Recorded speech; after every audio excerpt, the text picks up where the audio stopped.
À 16 ans, Léonie sait exactement ce qu'elle veut faire dans la vie. Elle sera fleuriste et elle souhaite passer un BP ou brevet professionnel à l'URMA du Mans.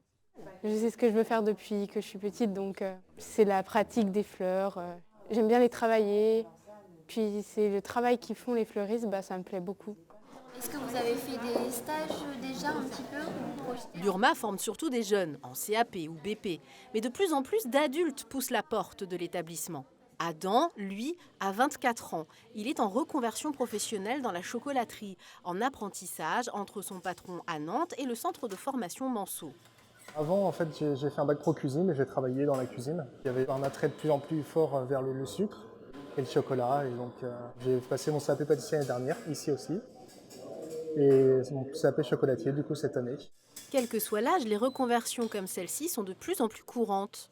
C'est de plus en plus courant, oui, et on les accueille en même temps que les apprentis.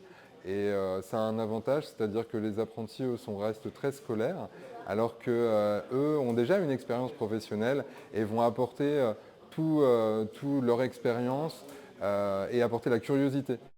Pour l'établissement, la variété des profils est aussi une force et s'inscrit dans des parcours de vie moins linéaires qu'il y a quelques années. Beaucoup de personnes qui recherchent du sens maintenant dans leur vie et dans leur vie professionnelle.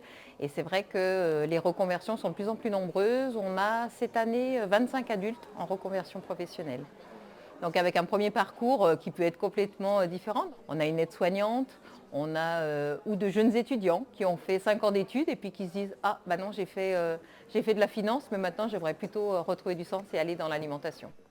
L'URMA de la Sarthe compte 640 apprenants à ce jour. Elle ouvre à nouveau ses portes au public le 11 mars prochain.